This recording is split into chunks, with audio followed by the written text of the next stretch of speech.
Money Radio, discussing the business of making and spending money.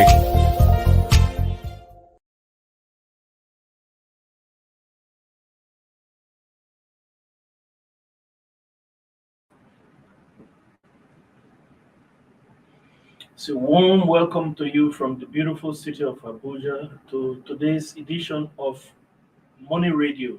This is the energy focus segment of the program, and my name is Case Hammond. I am in the studio with Mr. Anthony Uko. So, you're welcome to today's program. Thank you. Yes, and once it's in this studio, you can rest assured you will get the best of analysis as long as it's pertaining to energy. So, the topic we're discussing today is utilizing energy for economic productivity in the Agric value chain. So it's our in-house analyst. So you're welcome again. Thank you. Yes. With this topic, we're talking about utilizing energy, add value to Agric. Energy produced is nothing as long as it's not put into productive use. The federal government, through the Rural Electrification Agency, has actually just launched the energy Energizing Agriculture. Energizing Agriculture Program, right? Yes. Yes, that Energizing Agriculture Program. Yes. So we want to discuss that today. How is energy going to be utilized through the Rural Electrification Agency? So, Yes, if we look at Nigeria's GDP, we see that agriculture contributes over 20%, yes, which around is 21, 26. 26, yes. 26% as at the last quarter of 2021. And even at that level, it had gone, it was a decline over what it did in the previous quarter, though it showed a slight increase over on the year-on-year level. Yeah. But what that indicates is that agriculture plays a very key role in the economy in terms of growth, particularly for the rural communities, Yes. rural areas. That's where agriculture is practiced. Yes, where the focus of the Rural Electrification Agency has its plays its key role. Yeah. And so, as a result of that, the agency looked at it that it's not just enough to provide electricity for the rural areas, the off-grid areas where they have to utilize renewable more often. And if this energy that is being provided is not tied into increasing productivity, then they may not really know what to do with it, how to utilize it to ensure that their livelihood is improved. They may just continue, maybe they will see it that it's only for them to use and light up their homes. They will not tie it, they will not be able to on their own tie it to the work they do, and to see how they can improve it, how they can move away from the manual means of doing most of this uh,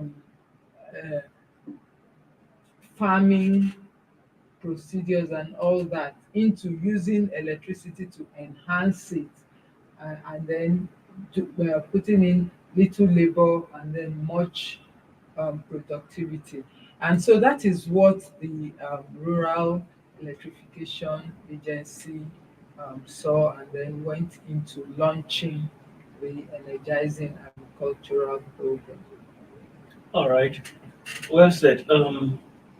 As you were speaking, something just flashed in my mind, and it's this. I see, much of rural Nigeria is into growing food, Yeah. just growing food. But when it comes to areas such as poultry, our rural people, our rural farmers usually don't get into, let me call it a mechanized poultry. Yes. Let me Mm. use that word, mechanized poultry. Many of our rural farmers are Mm. not engaged in mechanized poultry. It's just they are growing chickens, these native fowl Mm. that will just get up in the morning, Mm. go picking the soil for Yes. their own food. But when Yes. it comes to producing eggs, Mm. producing layers, I don't Mm. think our people in the villages are much into that. Now, probably this has been as a result of inability to generate heat, because when you are producing mechanized poultry, you need heat. That's why you see even in our towns where poultry is being invested in, they always have light, Mm. because the chickens don't survive cold. Mm. Yes. So is that what they are? What specifically is that this program geared towards? Yes, the REA is in partnership with a number of key agencies, and for the 2022 agro energy programs, they have highlighted uh, basically two areas that they intend to look into, and one of them is Okay. the agro processing, and this in the areas of provision of agro processing clusters. The provision of solar mini grids, and then to power processing centers where the rural farmers can come together, and then they will be able to process rice milling, tomatoes, wheat, and other basic um, food items. Yeah. And then as a result of this, not just would they go through the normal manual process of milling rice, which takes a long time, and at the end of the day, the output is not it doesn't meet the rising standards that we have right now, Yes. we, with the industrialized um, rice milling Yeah. around. And so as a result of that, they are not able to earn so much from it. And some of them just plant the rice. They are not able to mill, or they just mill the little quantity that they can eat within them. So to them, it's still subsistence farming. But with this, with the Energizing Agro program, they will be able to bring them together, provide electricity, and then put them through the things that how they can utilize this electricity to ensure that they they do more with their farming activities. And secondly, in the area of irrigation, Okay. more often we find the farmers engaging in farming at certain times um, during the year. They are not able to undertake year-round farming. So they plant at certain times, then when the rain stops, they stop planting and all of that. So this ensures that what this does is that they are not able to keep working all year round, and they are not able to produce all the time, and then it limits the amount of money they make and all that. So with this, I should assume storage is a major aspect of it. well, it's still something that is unfolding. Um, Under this solar scheme, what they have outlined here is provide irrigation to farmers with centralized solar power pumps to grow crops all year round. That's And so, great. yeah, with that, they are able to, water their plants through solar powered irrigation, and that keeps them farming, producing all year round. That's great. It sounds laudable. Yeah, and it's something one can appreciate. At least the federal government is thinking in this direction, and it makes sense because, um, as you've just explained it, it's going to improve agriculture or increase productivity Mm. in agricultural value chain. But having said that, how much electricity is the REA, the Rural Electrification Agency, how much of electricity is it generating now, and how much does it intend to generate in the future to make sure that all of this is accomplished? Oh, the plan is that by 2030, the renewable power will be able to provide 30% of total power usage in the country. In the country, not just in Yes. rural No, electrification. of course, that means that the REA is primarily mandated to service the areas that are not serviced by the grid, Yes, by the national grid, the exactly. off-grid areas. Yes. So specifically, that the rural areas comes within their area of mandate. So, but on generally, their own provision is within this 30% of grid and 70% grid that is looked at Yeah. by 2030. I'm thinking if, okay, let me put it this way. Much of the electricity provided in Nigeria is consumed by urban Nigeria. Yeah. And we can at least say this because let's put one or two statistics together.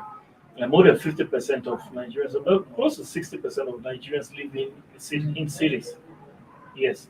And if we have 70% being produced by or being consumed by Mm. um, city people, Yeah. yes, it makes sense. That means that 30% that is left out being consumed by rural Nigerians. And rural Nigerians, we can rest assured that they don't produce or they don't consume enough, too much of Yeah. electricity. Mm. Yes, they don't consume too much. What do they have to consume? Maybe bulbs. Mm. What else? Fan. Maybe during. But these people have natural air. They Yes. don't really consume so much of electricity. So I am assuming or I am imagining that much of rural Nigeria will have been covered Mm. or being supplied electricity, or yes, supplied adequate electricity, so that at least for them. Last time I was in contact with the REA, I was made to understand that they produce enough, and their power, something around 64% that has been covered by REA, supplying electricity to rural Nigeria. And with that, I think this 2030 you are talking about was a target they were having to supply rural Nigeria with electricity. With that in mind, and of course, during that encounter, they said this is steady power, Mm. 24/7. steady power, uninterrupted electricity supply. So, with this in mind, if 30% of power generated in a country going to rural Nigeria, we can assume that by then they will have what it takes. There will be electricity sufficient, Yeah. Of course.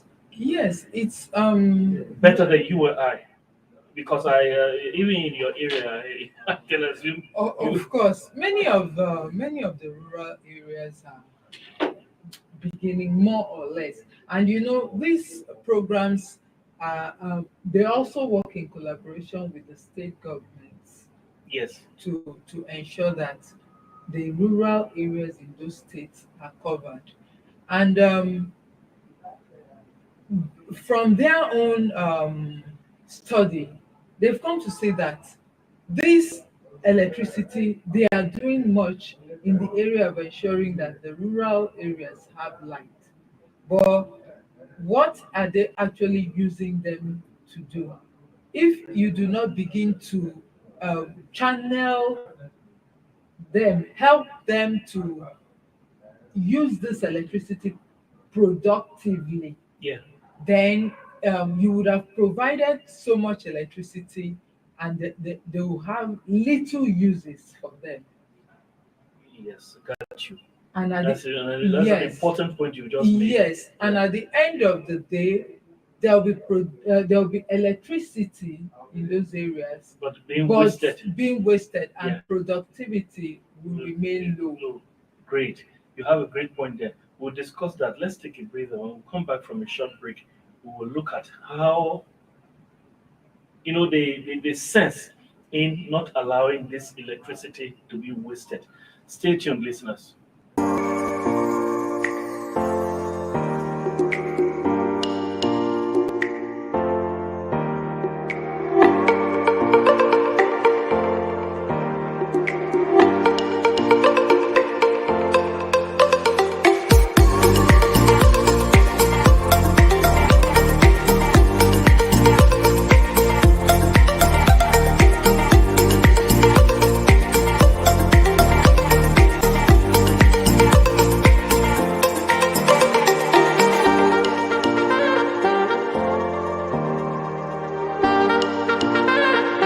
For sponsorship and advert placements, please contact 080-3688-6158. Last Word Leadership Podcast Studio. You have the last word.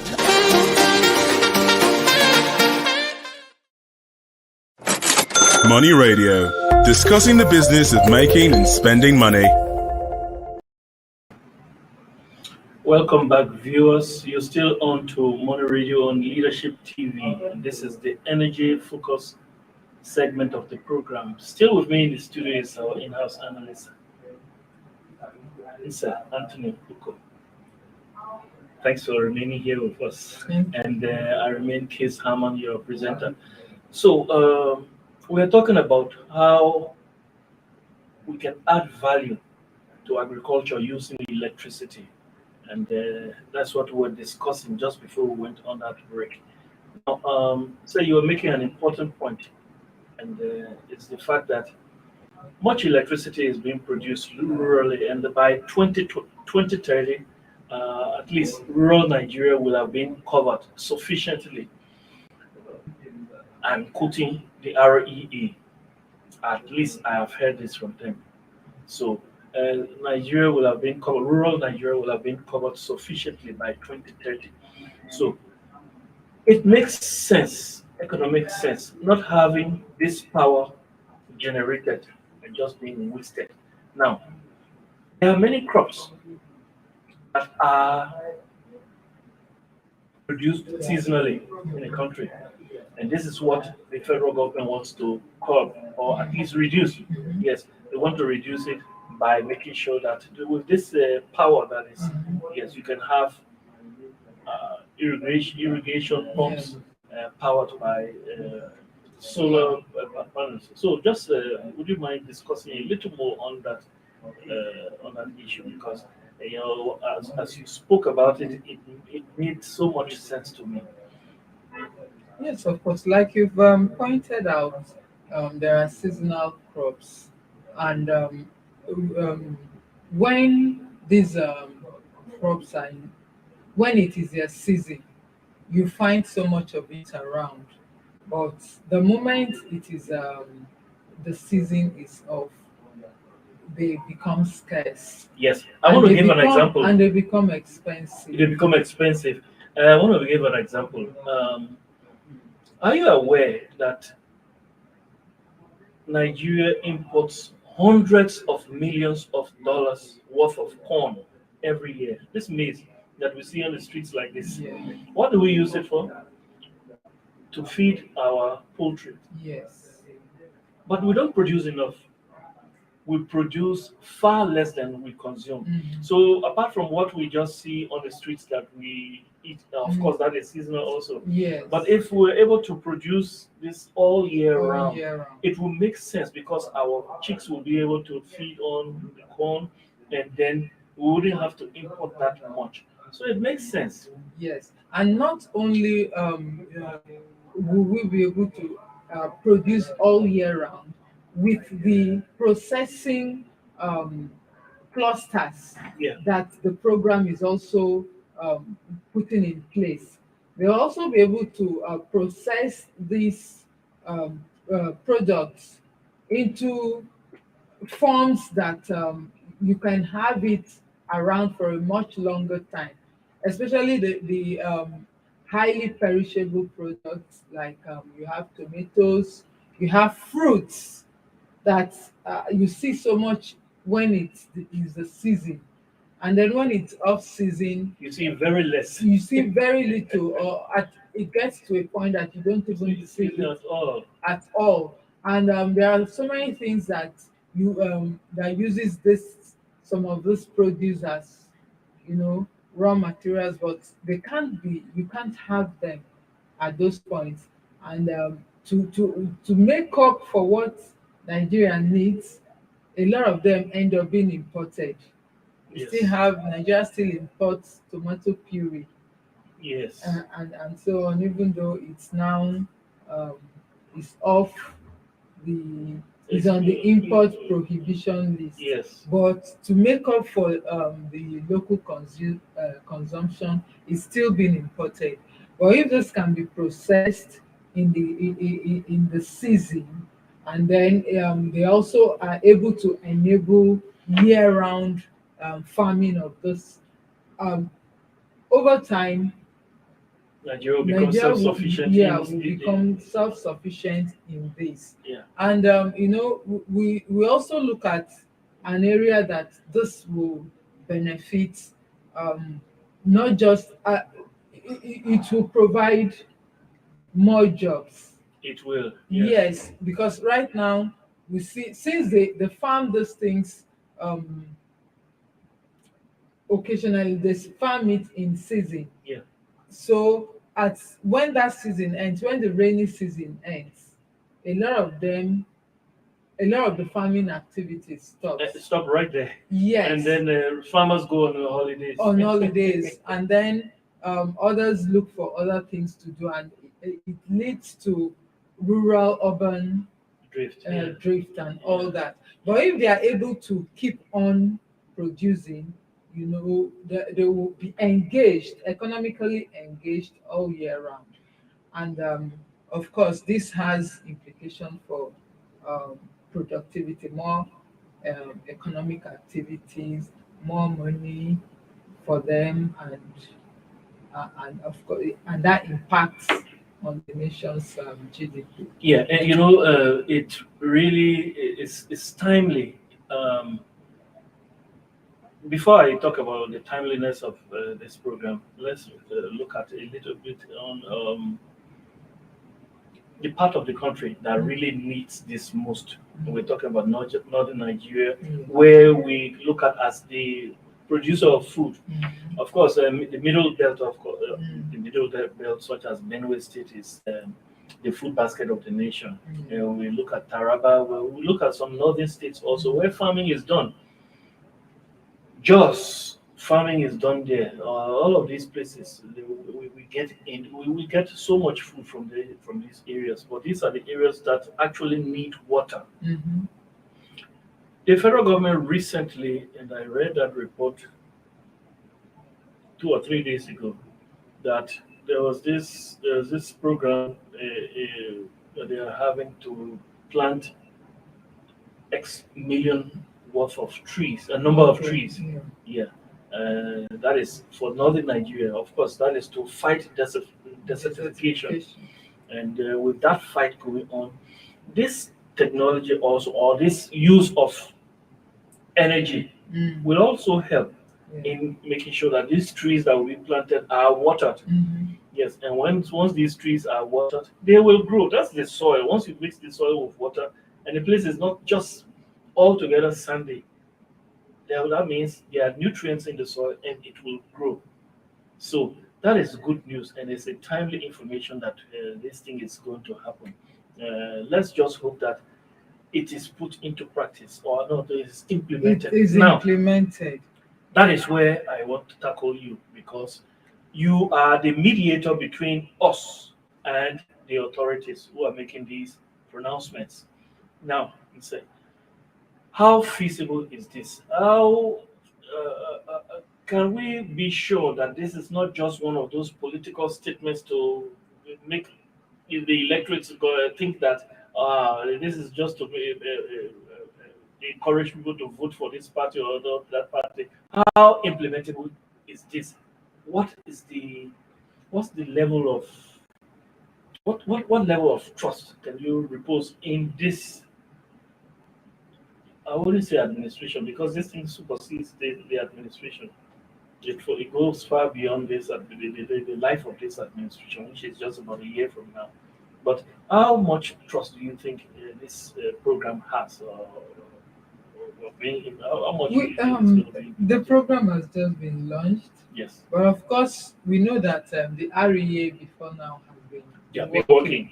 They've been working in providing rural Nigeria with electricity.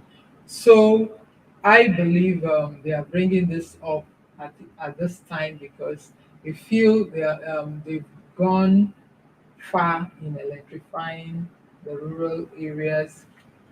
Much work still needs to be done, but as they are going on in the rural electrification program, they have to combine it with other programs that ensures that the rural dwellers are able to take advantage of the electricity that is being provided to boost production. Hence, this coming up at a time like this.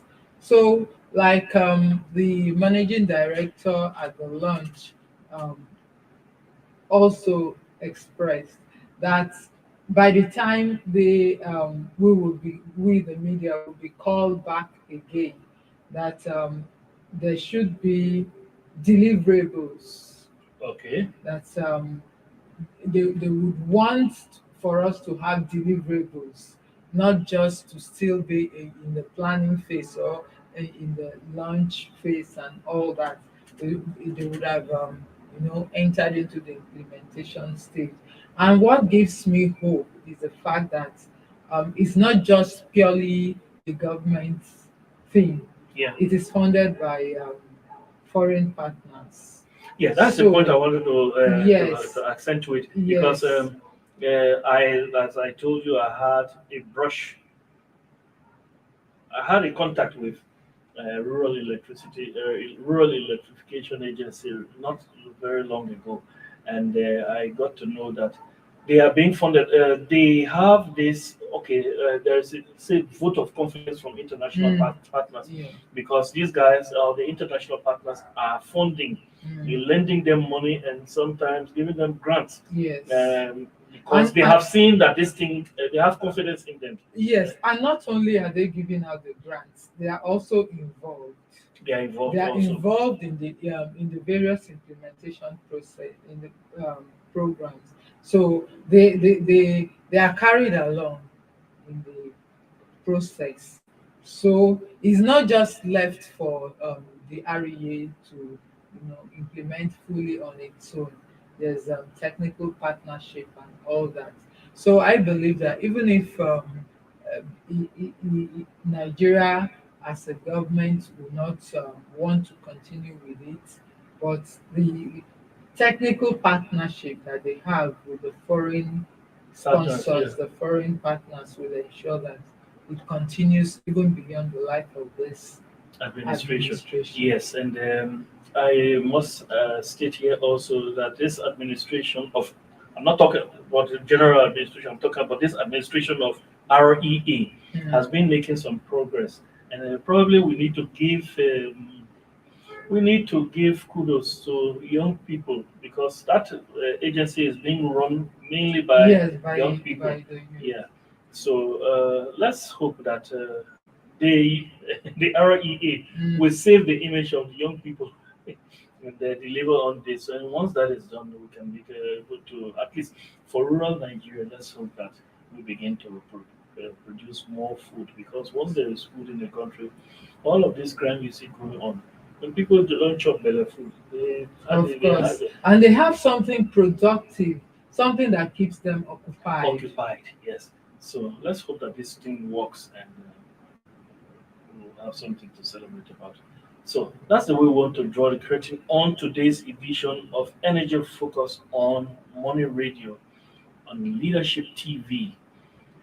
Mr. Anthony Uko has been here in the studio with us, and of course, once you are here, we have the best analysis in the energy sector. We say thank you very much for being here always. We say thanks to our producers also, but our biggest thanks go to you who follow us loyally on this program. Until tomorrow, we'll come with another edition of Money Radio. We say have a great day. I've been your host, Case Hammond. Have a great day. Thank you for watching. For sponsorship and advert placements, please contact 080-3688-6158. Last Word Leadership Podcast Studio. You have the last word.